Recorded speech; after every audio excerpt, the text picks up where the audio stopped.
Welcome back to Nedork Podcast, episode 105. And today we're gonna return back to 1998, and we're gonna talk about the movie Phantoms. And together with me here today, as always, we got Zombie. How are you doing, man? Hello. I'm doing pretty fine actually. Had a fun day yesterday, so today has been pretty good also. Nice, Yeah. nice. Uh, um, I'm really tired today. I Yeah. didn't get much sleep, so it's been a pretty rough first week at work as well. Oof. After the vacation, you know. Yeah. That's always the hardest week. Coming back. Yeah, yeah. It'll probably take like another week or two before I get into The rhythm. yeah, exactly. Yeah. But yes, we're gonna talk about some movies here today, as we always do. Yeah. And someone told me that you have gone to a theater, so I'm really curious about that. Yes, me and Blue, or rather, I dragged Blue to the theater Yeah, to she told me. to see the Barbie movie because Ryan Gosling and whatnot. And Yeah, and how was it? I've heard pretty divided thoughts about the movie. well, I liked it. Like, the jokes were fine and the acting was good, but it also comes down to, like, what you like in a movie. Especially since you have to go into the movie with, like, this is a Barbie movie and, like, it will address the. Some of the. I don't like to call them problematic, but the problematic parts of, like, Barbie as, like, a role model to go after. It addresses that and whatnot. And it's like usage as a tool or a model for women and whatnot. And it also like addresses things like the patriarchy and whatnot. And if you're blind to the message of the movie, you are you're more than likely to not like it and whatnot. And again, it is a Barbie movie. And if you don't like Barbie in general, I don't think you're gonna like be a big fan of this movie as well. But I liked it. It was very self-aware about its jokes and whatnot. And the characters were silly, and if you don't take it too serious, it is a good movie. So like, if you do like just general Barbie movies, I would recommend it. Recommend it. And yeah, just Ryan Gosling singing is always nice. Especially since, like, you know from, like, La La Land that he can sing well, but the fact that he sang in this movie from, like, a character's point of view and not, like, his regular singing voice, it was very nice. And that song is just stuck in my brain now. So yeah. And also, there's a lot of pink. A lot of pink. Yeah, I would imagine. Yeah. Well, I haven't seen the movie, so I'm not gonna judge it by any means. But I don't think it would be a movie I would. I don't think so, yeah. I would, run my legs off to watch. Really. No. I don't think it's like knowing what kind of movies you like. I don't think this is a movie that you would like enjoy necessarily. But yeah. I just think that when one goes to watch the movie, they should like not expect one thing or the other. Yeah. because so many like go into it with a certain viewpoint and then entirely misses the point because of it. Yeah, that's one thing I've heard about it, that a lot of people goes into it with the viewpoint of it being like a feminine power fantasy, hate all men type of deal.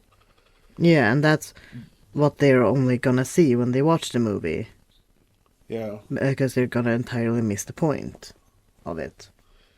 yeah. But I've heard differing opinions about the movie, and Yeah, there's a lot out there. some say that it's just what I said, and some say that it's a pretty smart comedy that criticize well, a lot of different things, Yeah, and that it is sort of a revival of the early 2000 comedies as well. I don't. So I haven't watched a lot of like 2000 comedies, so I don't know about that. But possibly. yeah, well, like I said, it's not a movie I will have in a great hurry to watch, but if someone forces me to watch it, I will sit down and watch it. Of course, I mean, like I said, I haven't seen it, so I'm not gonna judge it. Yeah. And there's a lot of people out there that judge movies and TV series and whatnot Yeah, based on before like they, that they don't like the concept. yeah, and they just judge something before they have exposed themselves to it. Yeah. I I did that as well, like say 10 years ago, 10, 15 years ago. But the the older I get, the more I want to, I want to experience the movie or TV series or book or whatever before I judge it. Yeah, because like opinions out there, sure they can give you an overview of what the movie is about, but at the same time, everyone has different experience watching movies, and so you cannot Mm. base your opinion on it based on someone else's. Mm. And Yeah, so you can like miss exactly. out on movies that you actually do enjoy because of what someone else didn't enjoy. Yeah. Well, all right. Have you catched anything else? As of right now, I have not. Well, besides the things we watched. Yeah, Um, for those who don't know, we have recorded two minisodes. We don't know when they will get released. Perhaps we'll release one of them after this episode has been released. We'll see. They are edited and finished. We just need to upload them. yeah. They are on But we had standby. a, yeah, exactly. But we had a pretty good time doing them, so Yeah. stay tuned for those. But okay, Have you had any watches? oh, you bet.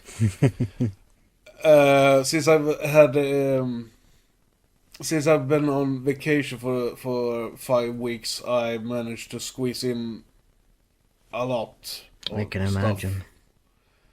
Oof. I'm not gonna go into any great details about really any of them, but I'm gonna mention what I've watched at least. Mm. First off, I rewatched The Meg Mm. from 2018, starring Jason Statham. It it is basically Jason Statham versus a giant shark. Yeah. And that was in preparation for Meg 2: The Trench, Yeah. which had its world premiere on in the beginning of August this year. I can imagine that they're in the Um, Mariana Trench in based on the they title. are, Yeah. they are.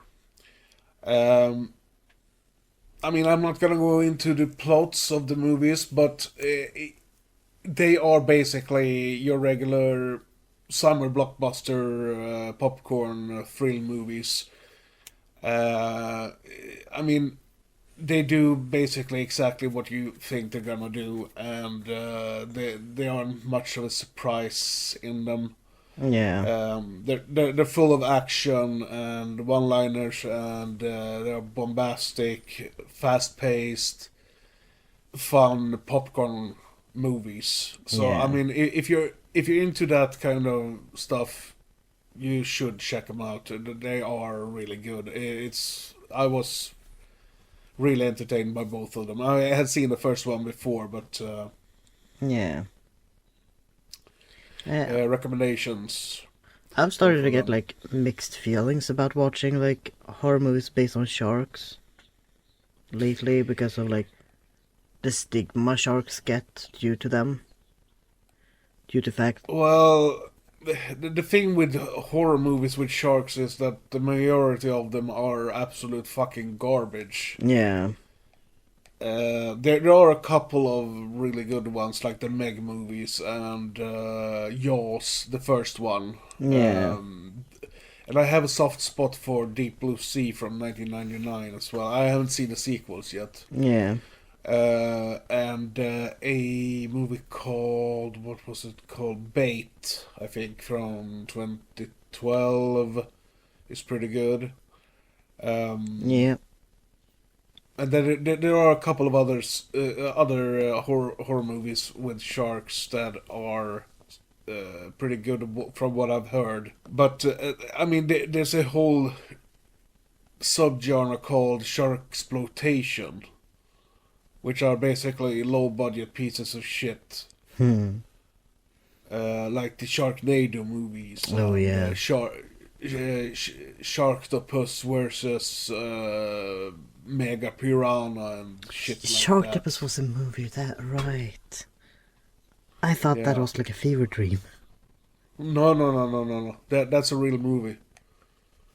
My But goodness. yeah, it's absolute garbage. Yeah.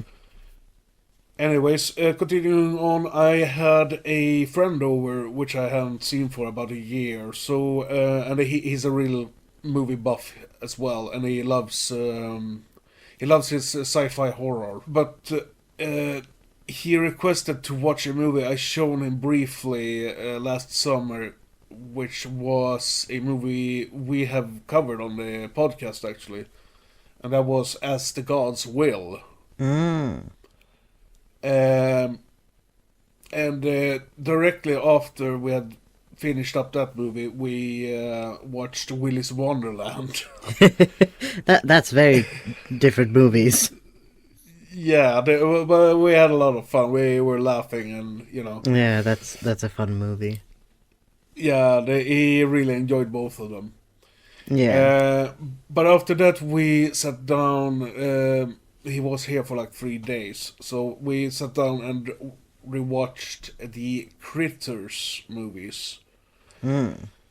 And we watched. Yeah, there are four of them. The first one came out in '86, I think. The second one came out '88. Part 3 and 4 was produced back to back with each other, but they were released 1 year apart. I think part 3 came out in '90 and part 4 in '91. And the fifth movie came out in 2019, but there was a short series. I think there were like 8 episodes, 10 minutes each, which was supposed to be a movie, but for some reason they chopped it up into 8 pieces and put it out as a web TV series. Mm. And it's called Critters: A New Binge, which I haven't seen yet, but I've acquired it. But anyway, Critters 1 is one of those movies that I grew up with. Mm. The very first one of the movies I saw was Critters 3 dubbed into German at a friend's house. And then I saw Critters 1 and Critters 4. Critters 2 I didn't catch until I was in my teenage years. Um, Have you seen the Critters movies? I don't think I have. Let me check if I have seen them. Because sometimes I have seen movies without even knowing I have. Because I just forget the titles. Yeah, well, Critters are basically, during the 80s, we had a bunch of, small monster movies like Gremlins, Yeah. Ghoulies, Hobgoblins, and I so on. I have not watched Critters, actually. All right. Well, we need to cover those movies at some point. Yeah, definitely. The first two are masterpieces. They're absolutely brilliant. Part three and four, I mean, they're okay for what they are, but they're not anywhere close to the first two. Mm, Critters Attack, which is the latest movie in the franchise, like I said, yeah. is there is a good movie in there, but the movie is made for modern audiences, so to Mm, speak. mm, Uh, so the dialogue is really well. The characters and the dialogue is at times really fucking irritating, but underneath that shit, there is a good movie. And to be honest, I really don't understand why they did the movie for, younger audience, because the Critters movies, if they were gonna do a revival of the Critters franchise, why not do a movie or TV series in the same vein as the original movies for I guess to make an more all. bank. Yeah, well, modern audiences, like teenagers and young adults, don't know what the fuck Critters is. Yeah. So, I think they should have done a movie in the same vein as the original movies Yeah. for To honor for the the old fans. originals. Yeah, and for the old fans, Yeah. you know. But yeah, enough talk about that because we're gonna cover them at some point, I believe. Yeah. Most likely. Uh, Besides all of the things I already talked about, I watched some stuff that I'm not gonna mention because it's not horror. Yeah. So I'm gonna finish up with this one, and I finally sat down and watched the ninth Saw movie, Mm. Spiral from the Book of Saw, There's so with many. Chris. Yeah, we get Saw X in October, if I'm not mistaken, Mm. which will take place between Saw 2 and 3. The timelines are so convoluted. Yeah, they are, but I mean, if you've seen all of the movies, you know what's going on. So, Yeah. but Yeah. but yeah, Spiral from the Book of Saw is starring Chris Rock as the main lead, and Samuel L. Jackson has a smaller part in it, as well as Chris Rock's dad. Hmm. I mean, when this movie was initially released, I heard a lot of bad things about it. The people were talking about Chris Rock being, well, he wasn't the best choice for the leading man of the movie, and so some people thought the movie just sucked. Yeah. I personally think that yeah, sure, it's not one of the better sequels, but it had some pretty interesting ideas going on in it. Mm. And Chris Rock is really the wrong man in the leading role, to be honest. I mean, it was interesting to see him tackle a serious role.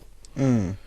Because he's well known for being this loudmouthed asshole, Yeah. of a actor, uh, and I mean, it was interesting to see him taking a serious role, but his loudmouthed persona shined through it at Mm. times, and you were like, okay, there he is, which really wasn't, you know.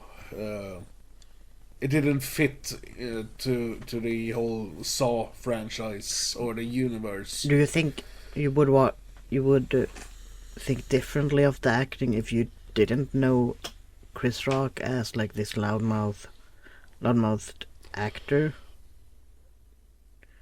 Do you think I feel, I feel, because in that I case they wouldn't shine through, they would just be part of his acting? Do you think it would be different then? I think I would have thought that he was just a bad actor in that case. Mm. Mm. To be honest, because if I didn't know who Chris Rock was and what he's done before this movie and after, I kind of guess, I would have thought like, okay, what the heck is he doing? Mm. Because I mean, if you have seen Chris Rock in his more comedic roles, and then you sit down and watch Spiral, you don't see the character in the film. You see Chris Rock. Yeah. So you basically are expecting him to start shouting and be loudmouth and Yeah. being Yeah. an asshole. So no, but I mean it's. I can see that's I not mean, fitting the Saw franchise. yeah, it's unfitting. Yeah. Yeah. I mean, it's one of the weaker installments in the series, without a doubt. But like I said, I thought it had a couple of interesting ideas going on in it, and I don't think it's as bad as people made it out to be What do you when it was initially released. What did you think of the traps? Because They, I mean, since I haven't watched a Saw movie in a couple of years, it was like, when I saw the traps, because they were pretty fucking gruesome. Mm. So I mean, Yeah, you if I had usually get that feeling. yeah, if I had seen the movie when it was initially released, I would probably have been like, okay. But since I haven't watched the Saw movie since Jigsaw, the eighth installment came out, I was like, oh boy. Yeah. Because the traps in the eighth installment isn't that bad. And yeah, well, it was an alright movie for what it was. Yeah. But yeah, with that being said, should we perhaps throw ourselves into some 90s sci-fi horror nonsense? Let's do. Okay, here is the trailer for 1998's Phantoms. Last night, something paid a visit to the town of Snowfield, Colorado. Hundreds of thousands missing. No bodies, no graves, no witnesses. We've always worried that the terror would come from above. What if it came from below? It's nothing.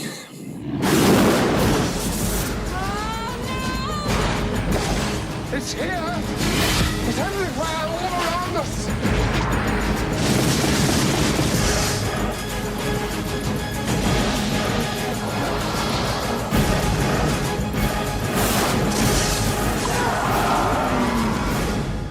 What are we dealing with here? Biological, chemical, or other? I'm leaning toward other. Dr. Jennifer Paley brings her younger sister Lisa from Los Angeles to Snowfield, Colorado to stay with her for a period. On their arrival, they find the town deserted apart from a couple of corpses belonging to some of the town residents. Strange things start to happen, and out of the blue they stumble upon Sheriff Bryce Hammond and his two deputies, Stuart Wargle and Steve Channing. The group soon finds more dead people and a strange message addressed to a Dr. Timothy Flight. After the group has managed to get into contact with the authorities, Dr. Flight is flown in to help military and scientist personnel in the quarantined town to investigate the strange phenomenon. However, it doesn't take long before they realize that it's no longer about stopping whatever that has obliterated the town's folk of Snowfield, but to get out of there alive. Okay, so Phantoms. This is a movie I've known for since it was released back in 1998. Have you watched it? I have never watched it. This was the first I watched. It was a blind pick. I didn't know anything about it. Nice. But I've known about it since 1998. The reason I haven't watched the movie until now is mostly because of it's partially because of the title Phantoms. I thought it was gonna be some, Ghost movie. yeah, and I'm not really sure. I can watch ghost movies, and ghost movies can be great. Blah blah blah, yada yada yada. But it's not usually your cup of tea of genre. Exactly. And it was also partially because of the super generic cover art we got for it. Back in the mid 90s until the early 2000s, we got a lot of movies that the cover art was just some of the cast and then the title. I think Scream started that trend. And it was partially because of that and the fact that the movie was called Phantoms. So I was like, I'm not gonna watch that. I can see that. But I bought the movie on DVD like 3 or 4 years ago.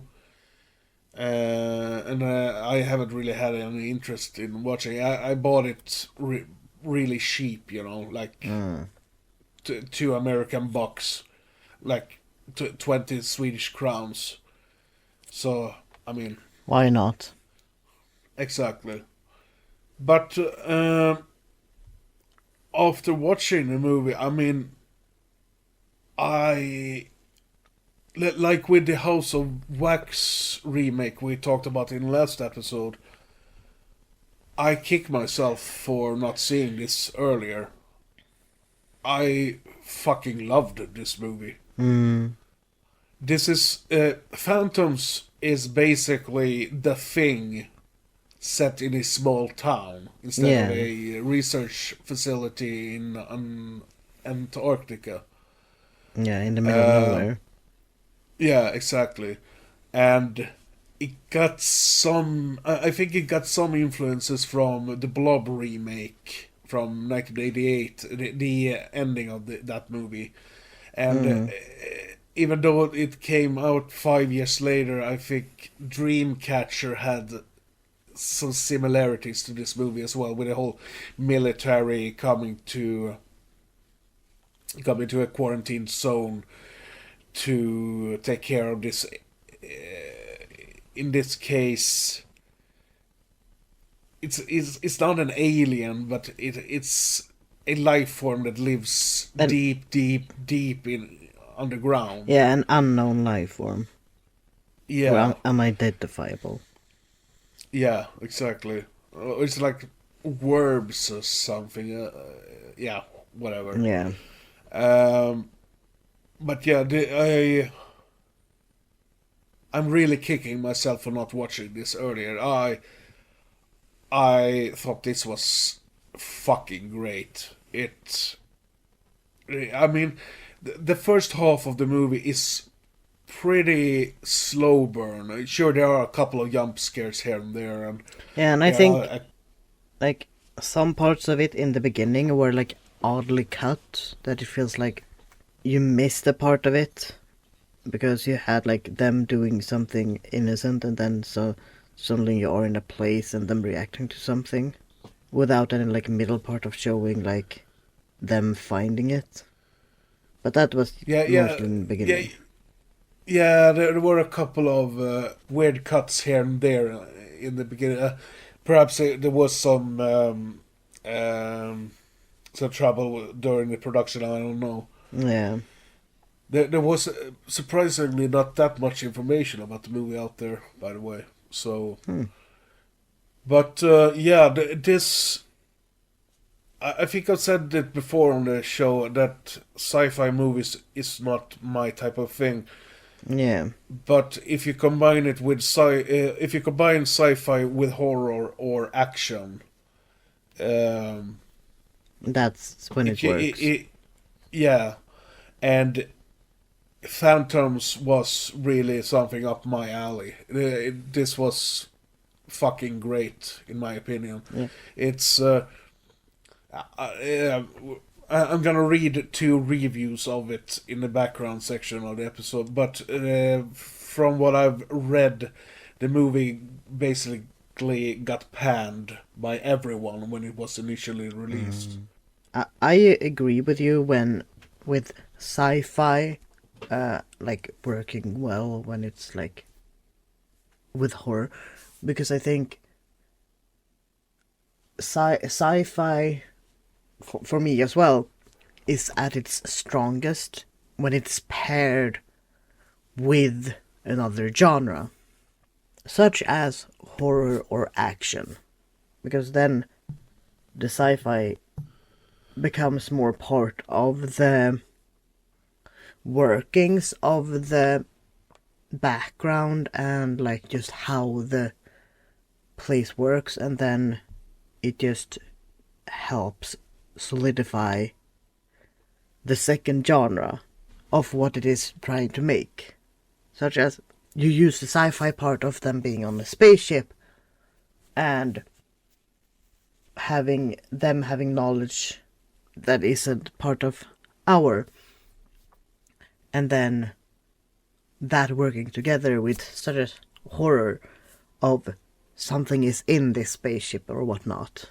or with action of having sci-fi and them having to fight something with more futuristic technology or with spaceship and whatnot. So I think sci-fi as a Yeah. genre really works well when it's paired with something else. Yeah. You're talking about Alien and Aliens now, right? I was thinking more of like Event Horizon, but yeah, Alien works is very much like that when it comes down to it. And you also, like I've already mentioned, The Thing. Yeah, That's a prime example of sci-fi and horror combined, and it just works. The Goes hand sci-fi in part hand. is, yeah, the sci-fi part is that it's an alien organism, and the horror is that it eats them one by one, and you don't know who is the thing. yeah, and it creates paranoia in that it can be anyone. Exactly. But what are your thoughts about Phantoms? I guess this was a first time watch for you as well. Absolutely. And seeing as it was based on a book, I haven't read it. I can definitely see it being based on a book, considering the characters had a lot going on that you didn't really see in the movie. It wasn't that important in the movie, but yeah. And I really want to read the book on this, because I did actually like this movie as well. A funny thing about it being based on a novel is that the novel was released in 1983. So I'm thinking that it might the writer, which is Dean R. Kuntz. I'm wondering if he didn't, if he perhaps got inspiration from The Thing. Possibly. Because there are some similarities to both movies. Yeah, And it was unfortunate because I fully expected them to become paranoid at what point on who you could trust, considering it could take the shape of anyone. yeah, And the fact that I expected that so hard, I was a bit taken aback by the fact that it became this more military vibe to it in the later half. And yeah, I, as well as you, expected more of a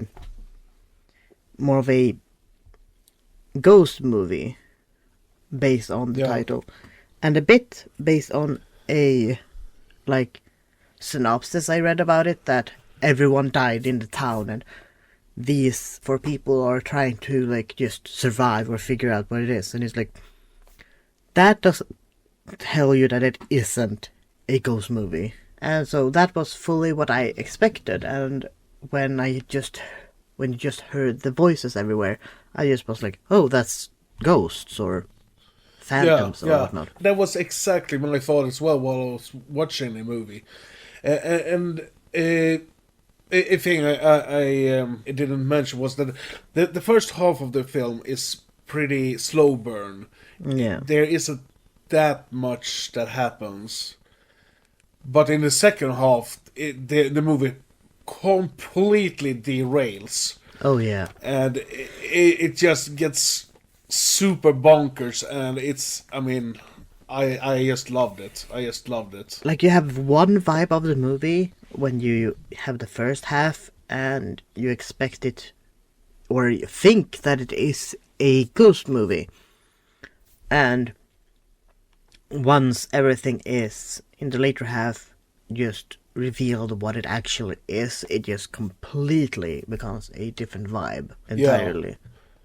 Yeah. And once the moth appeared, I was kind of well, it could be Silent Hill kind of thing. Yeah, well, I didn't think about that. I was like, okay, what the heck is that? Same. It just came out of fucking nowhere. Yeah. It felt very much like, what? Wait, what? And that was the only thing, considering it was still in the mind of this is a ghost movie, and moths have a tendency to be linked with death in one way or another. I just thought maybe it's kind of a Silent Hill kind of thing. This town is now filled with dead people or dead creatures and whatnot. Yeah, the town has been sent to hell. Yeah. Something similar to that. And then it didn't. And then the military came, and it was this ancient thing.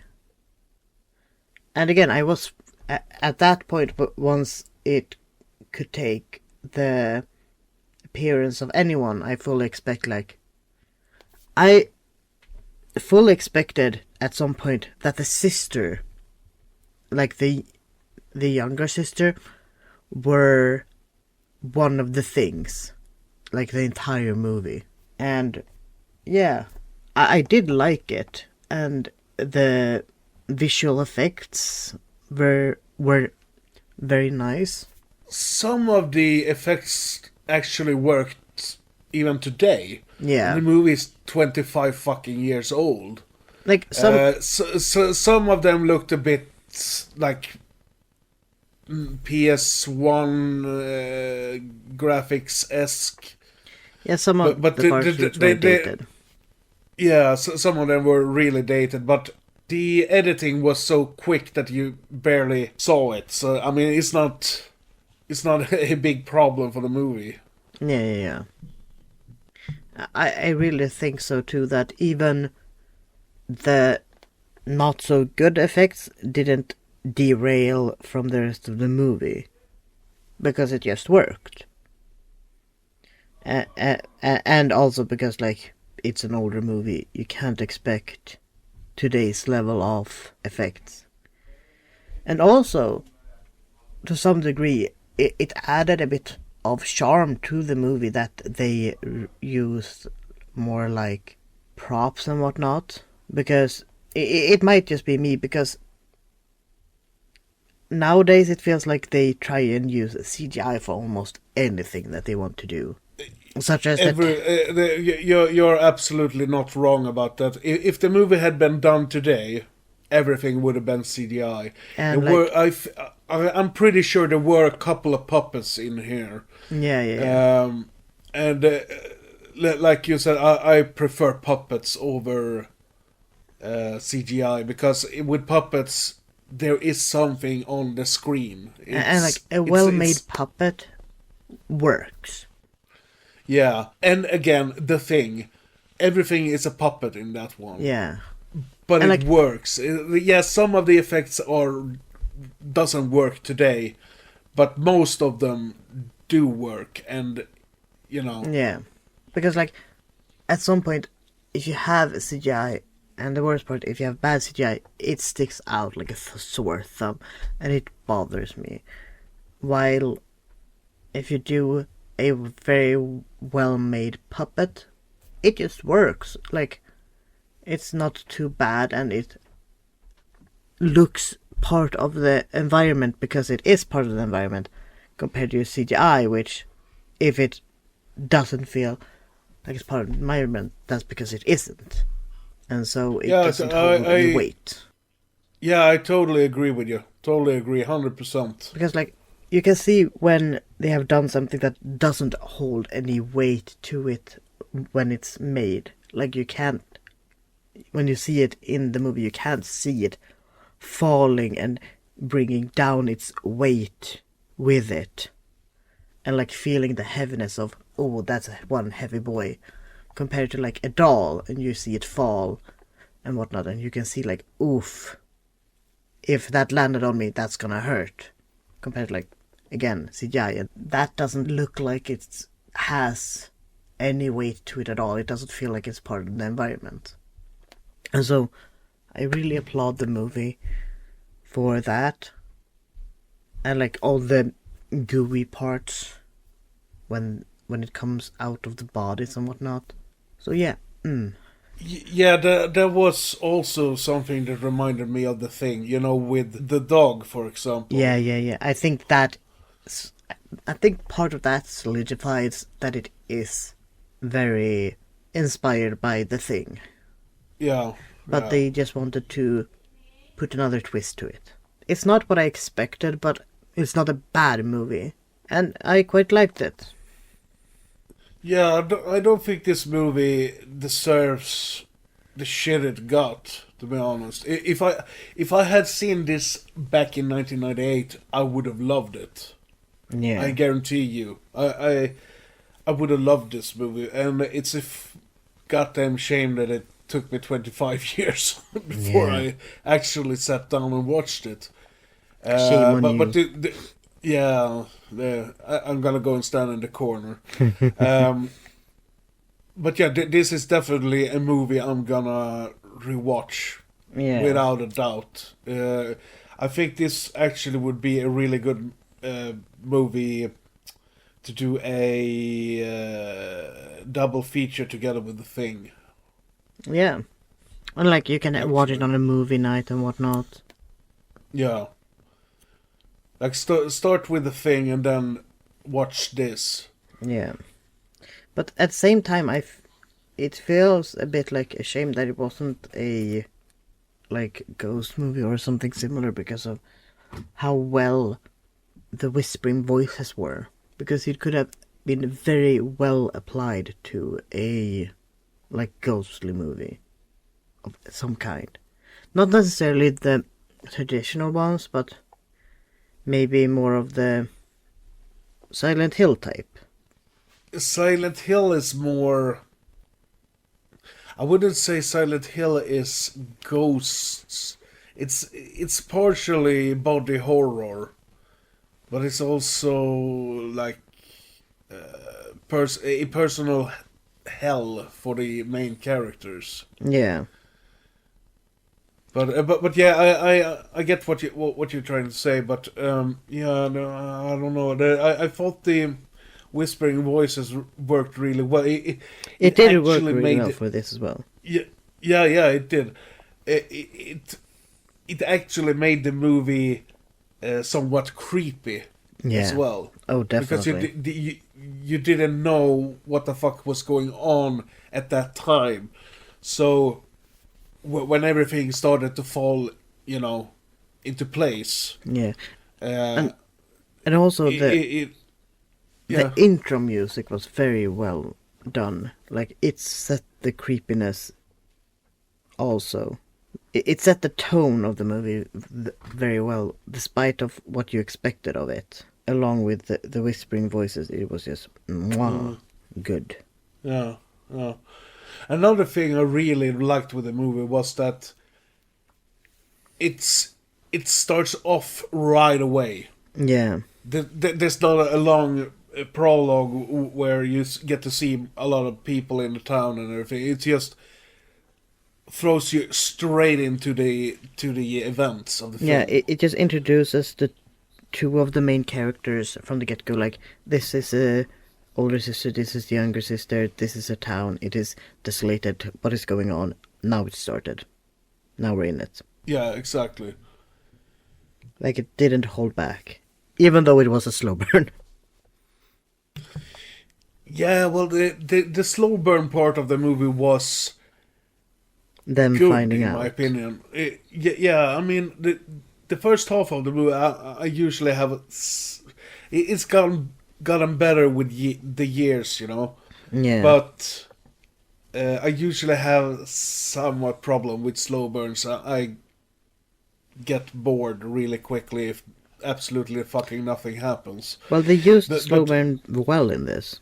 Yeah, because there is something happening all the time throughout the film. It's just not in your face all of the time, Yeah. But it slowly builds up until the halfway mark, perhaps 5 minutes into the second half or something, and then it just says boom, and you're in for a completely derailed, fun popcorn time, Yeah. But yeah, You- I You're don't just know. waiting. Like, throughout I- the whole search thing for them to actually find something that ticks the bomb just the right way for everything to, like, blow up. Even though they, like, slowly uncover something that they don't know. Yeah, exactly. But yeah, I don't know what else to say about the film, really. It's like I said earlier, it doesn't deserve the shit it got when it was initially released, in my opinion. Yeah. The fact that the whole movie just derails is kind of the high point of the film, at least for me.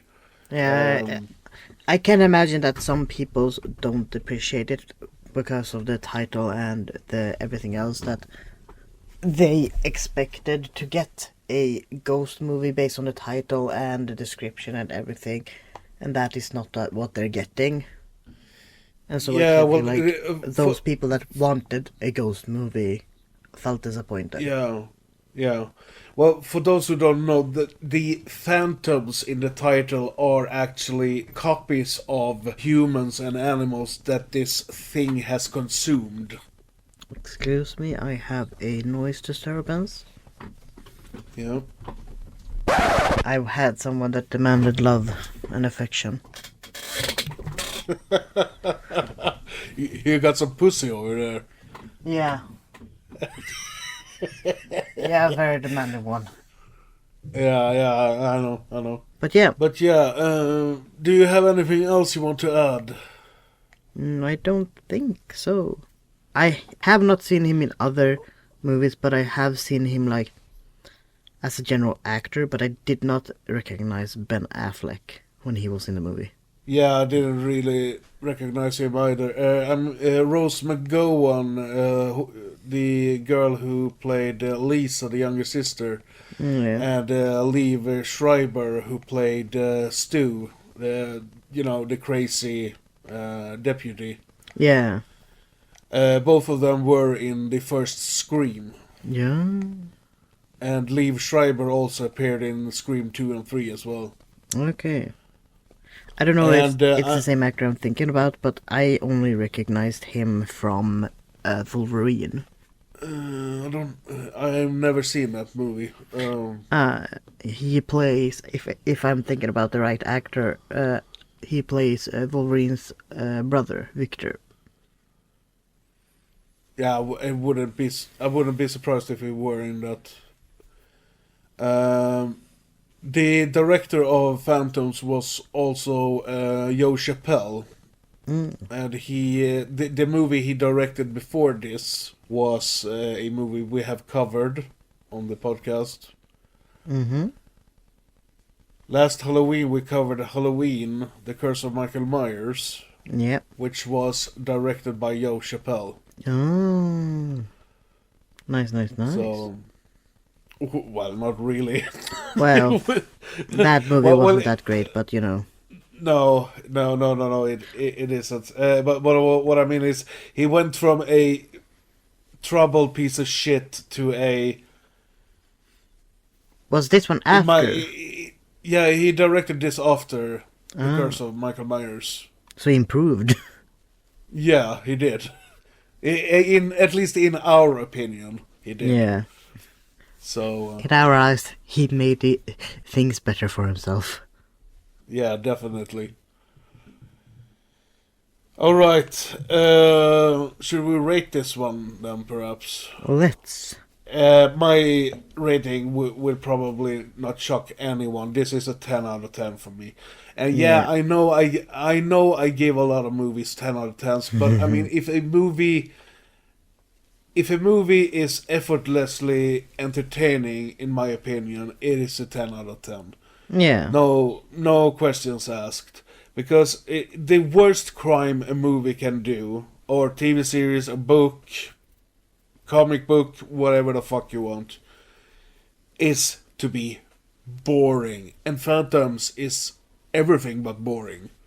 Yeah. I think this was effortlessly entertaining, and it hooked me right from the start, and it didn't let up its grip until the end credits for me.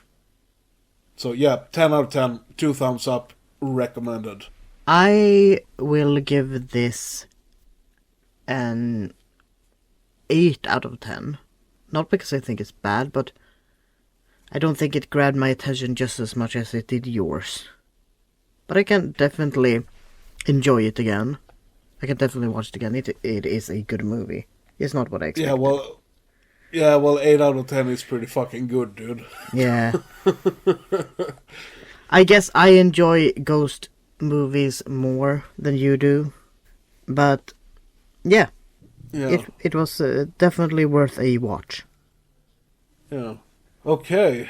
Do we have those reviews that you have been speaking up about a lot? Yeah, we're coming to them. But I got some other stuff before we're gonna talk about those reviews. Yeah. Okay, so I tried to find the budget for the movie, and I couldn't find it for some reason. I don't know. Perhaps the production company haven't released the They didn't have a for this. budget. They did it all for free. Yeah, exactly. But it had a worldwide gross. The worldwide gross was about $5.6 million. And I would imagine this movie had around $5 million in budget. Based Perhaps. on the effects they used, I can imagine that, yeah. Yeah. And like we already said, it was based on the novel of the same name from 1983, and it was, like I already mentioned, it was written by Dean R. Kuntz, who also wrote, what's it called? Watchers, I think it's called, which also got a film adaptation and a couple of sequels as well. He also wrote the script for the film adaptation on Phantoms. The novel was a version of the now debunked urban legend involving a village mysteriously vanishing at Angikuni Lake in Canada, which was an urban legend which was started in November of 1930, when an article got released about a camp of 25 people disappearing without a trace. So I think he got inspiration from that as well as The Thing. Yeah. While Kuntz's novel included many literary tips of the hat to the work of H.P. Lovecraft, these are largely excised from the film. An adaptation of the novel was also originally set to be made in the late 1980s or early 1990s by New World Pictures and Allied Vision Entertainment, but was shelved after New World filed for bankruptcy. Do you think an adaptation from the late 80s, early 90s would have been any good, considering the effects they used in this one? I'm not sure. I'm not sure if they could have captured the essence in the same way. It would have definitely been a very different movie, I feel. Yeah, definitely. I mean, considering the movie never got made, we can't really say that it would be bad. But I don't think it would have been as good as this movie was, because of the limited the limitation of the effects they had back then compared to 1998. And they may have an entirely different take on how to interpret the book back then as well. Yeah. And the last thing, which is kind of a thing they say about Ben Affleck. Affleck, you the bomb in Phantoms, yo. Was a phrase coined by Jason Mewes in Jay and Silent Bob from 2001. And it has been a popular phrase whenever Ben Affleck is mentioned in the media. Okay, so the reviews I talked about.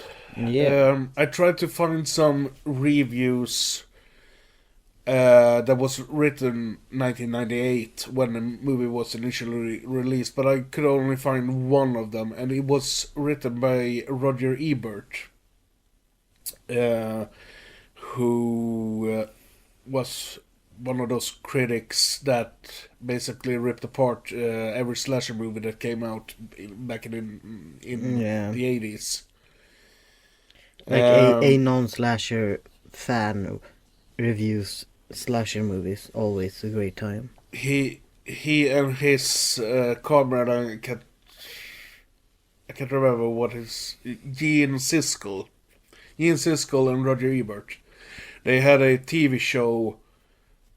I think it was called Siskel and Ebert at the Movies during the 80s, and they reviewed new movies that came out each week. Both of them hated slasher movies. They tore them a new asshole, basically each and every single one of them. But anyways, Roger Ebert gave the film 1 star out of 4. And I've trimmed down the review a little bit. I've cut out a couple of things. If anyone is interested in reading the whole thing, just search for Roger Ebert Phantoms review, and you find it first. The first link on Google. Yeah. But he was saying this about Phantoms. The movie quickly degenerates into another one of those gotcha thrillers, in which loathsome, slimy creatures leap out of drain pipes and sewers and ingest supporting actors while the stars pump bullets into them. With a deep bow, almost a salam, to tremors, they locate the creatures beneath the surface of the land or sea, so that most of the time, although not enough of the time, you can't see them.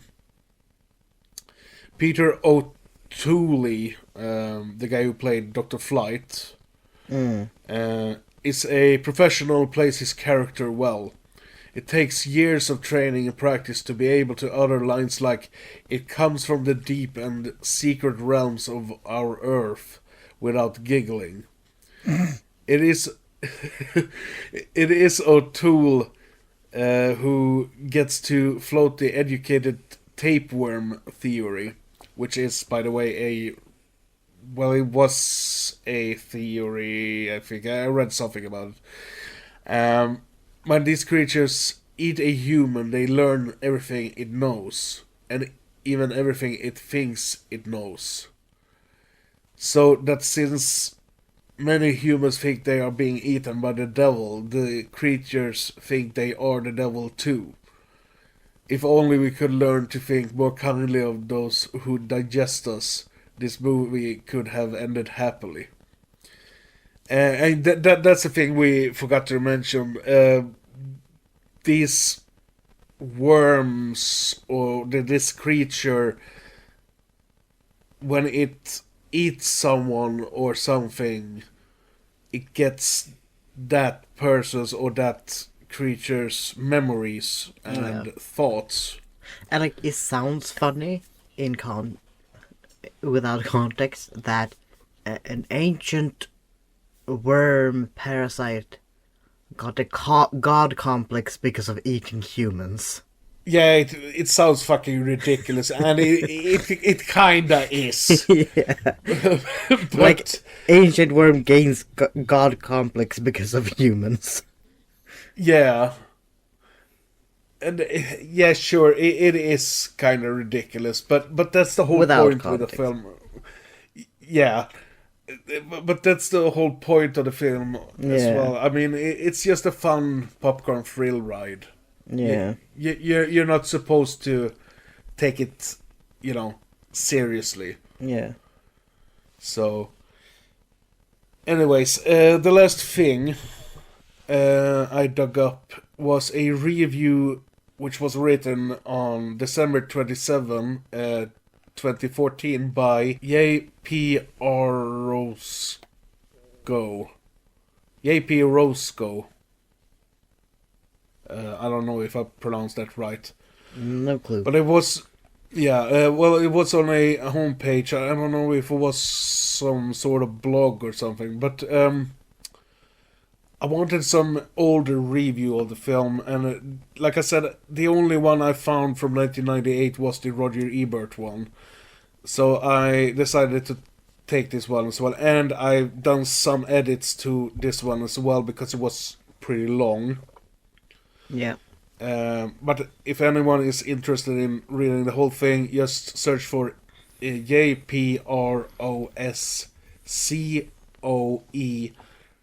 Phantoms Review, and you should find it. I was one of those few people who saw Phantoms in the theater. I remember the situation was wanting to see a movie, having only one movie playing, and having read the book. So I thought, how bad could it be?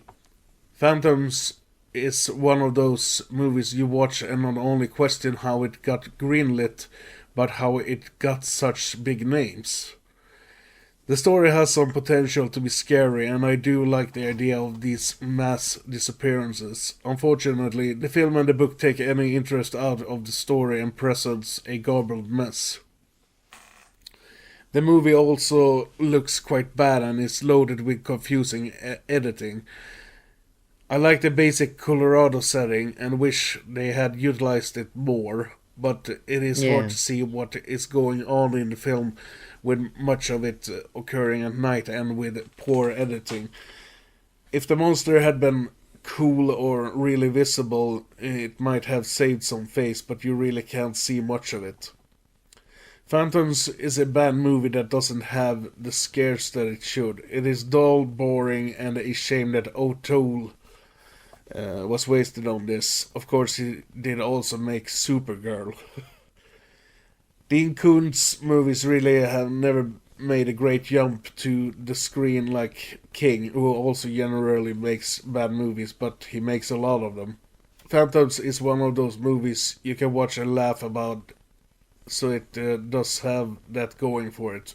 It just doesn't have the scares. To some I degree, mean- I can understand the review. It had a very like beautiful setting, seeing the town like in like overviews, and that they didn't utilize that, which was unfortunate. I can see that point of view. Sure. Yeah, but this wasn't a art movie either. No. It was supposed to be a popcorn sci-fi horror movie, nothing else. Yeah. And yeah, some of the editing was, a little bit weird, like we already mentioned. Yeah. But the whole visible thing of the monster, I completely disagree about that. I honestly think that them not showing the monster that much made it more effective when they did show the monster. Although I can say that I was a bit disappointed by the look of the monster once it was visible, because it wasn't that impressive to see like the whole entity of it all, because it was more scary when it was just the single drones, as they call them. Phantoms. Yeah, they were more like unsettling than the whole entity as a one big thing that you only saw for like a few seconds. Yeah, sure, I can agree on that. The core of the monster should have had a more interesting design. Yeah. But like you said, the phantoms were really unsettling and creepy, and that's what I mean. That they only showed the victims of this Yeah. Ancient parasite worm thing. The phantoms slash the victims in the film, they reminded me a little bit about zombies, when they just stood around watching. Yeah. Just being there, waiting. Yeah. And so some of the scenes were really unnerving when they just stood there. Watching, observing. Yeah.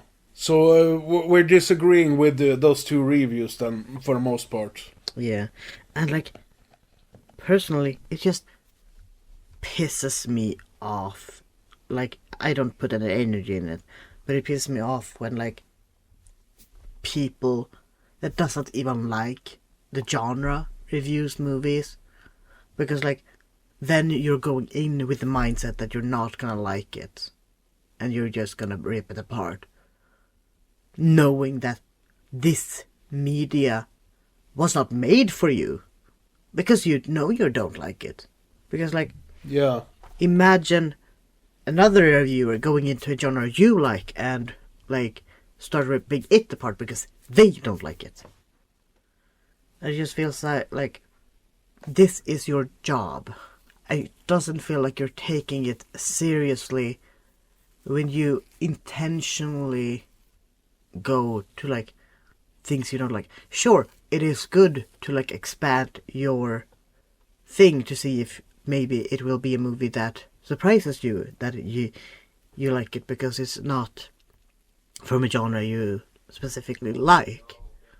But at the same time, it feels like the majority of movie critics don't like horror movies or slashers or whatever, and they are the most vocal about those movies compared to any other like medium that they don't like. Like, they might not like a multitude of like genres, but the one they're most vocal about is always the horror genre.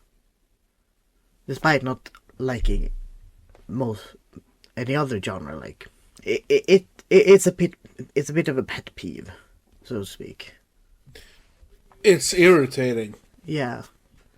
But at the same time, for example, slasher movies, they are basically critic-proof. Because even though the critics during the 80s were tearing basically all of the slasher movies apart and told people not to go see them, they made really good bank.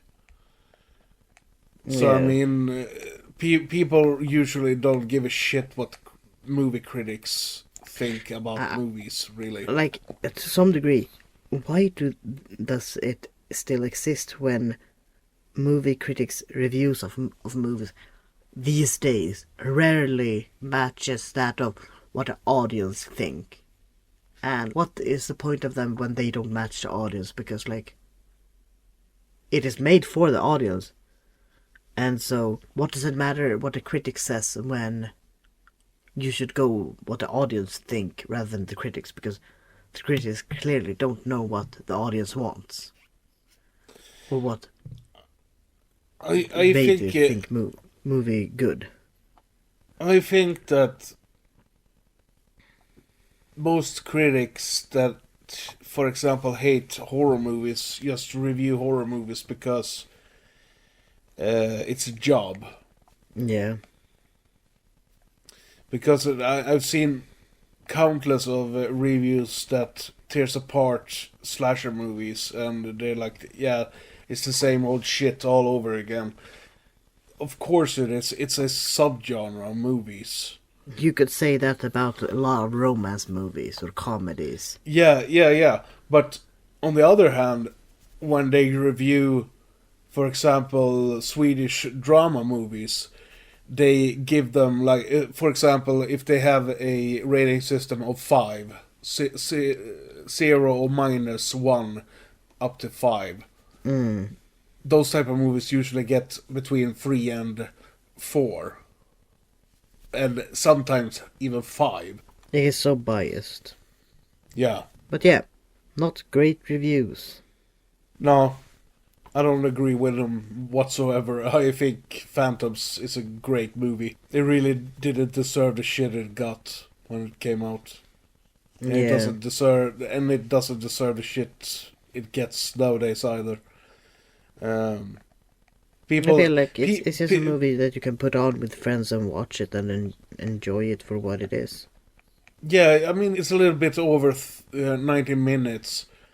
It's fast-paced and it's slick, and it does its thing, and then it's over. Yeah. I mean, What more could you ask for? Yeah, it's a great party movie. It's not trying to be like the greatest piece of cinema. No. By any stretch. And that's not usually what horror movies are. No.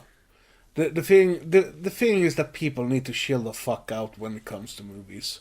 Yeah. For example, people who talk about remakes destroying the original. I mean, bold fucking shit.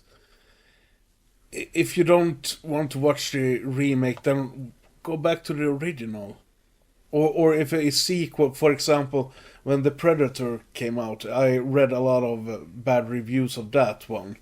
And people compared it to the original Predator from 1987. Because of Shane Black being the director who also wrote the script for the original. I think he worked on the script for the original. And he also starred in the film.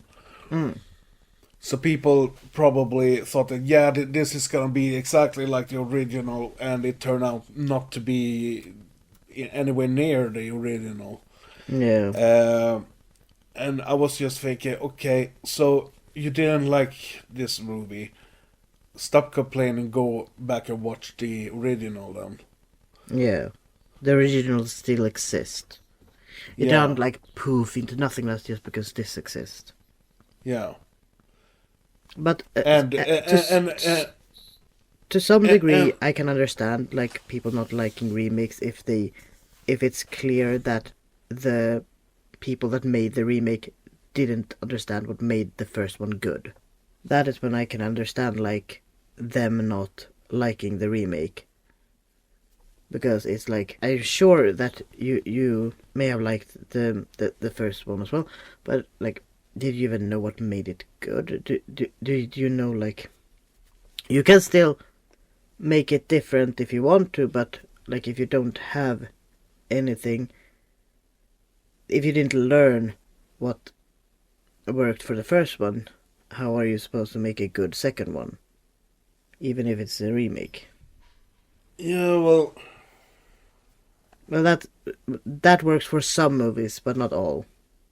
Even good or bad. yeah.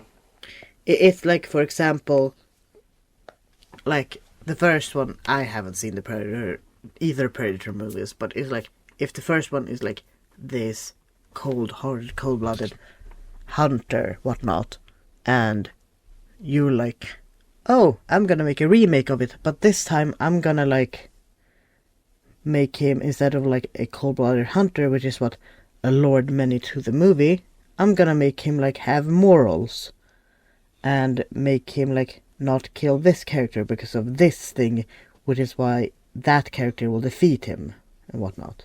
It feels like, but him having no morals is what dragged people into the movie.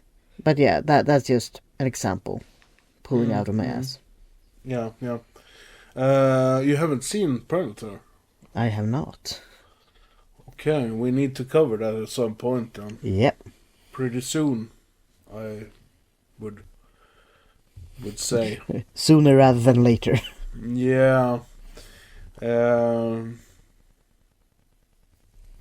But yeah, Phantoms. Right, I don't- Phantoms. I don't think we have anything else to add to it, really. No. I mean, We both people- liked it. yeah. The reviews can suck my dick, but yeah. Yeah, exactly. But I mean, people should watch the movie and make their own opinion about it. It's what I think. And definitely. The movie doesn't try to be the greatest movie ever made, like you said. Its only purpose is to entertain, Yeah. and I think it succeeds with that. Yeah. And depending on how easily scared you are, it's trying to scare you as well. Yeah. By the way, we didn't spoil the ending, so we're gonna leave it at that. Yeah. Alright, so we are playing out with Try Hard Ninja, which is a YouTube channel which makes music based on games, I think.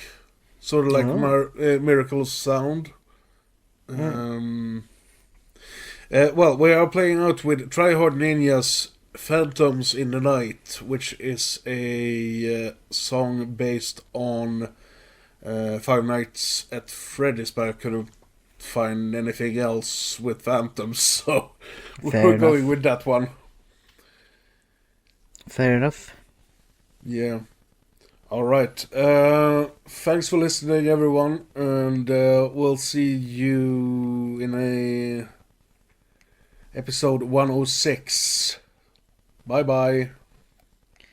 Thank you for listening to this episode. Hopefully we'll hear from you in another episode. Bye for now. Can you feel it? Can you feel the cold rushing down your back like chills from long ago? Can you see us roaming in the night?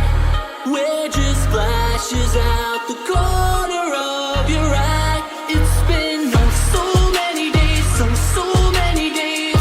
It'll never change. We spend so many nights digging deep inside your brains. We're the phantoms, lost and hollow, restless visions in the shallow. Nothing is alright.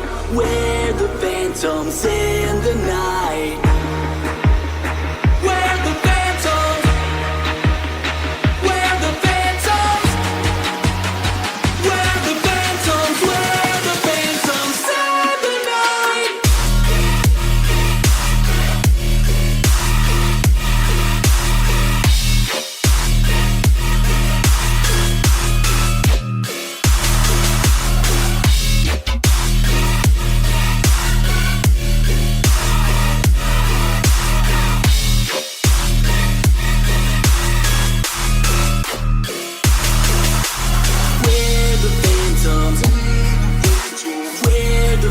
phantoms. We're the phantoms. Oh, oh, oh, oh. We're the phantoms. We're the phantoms.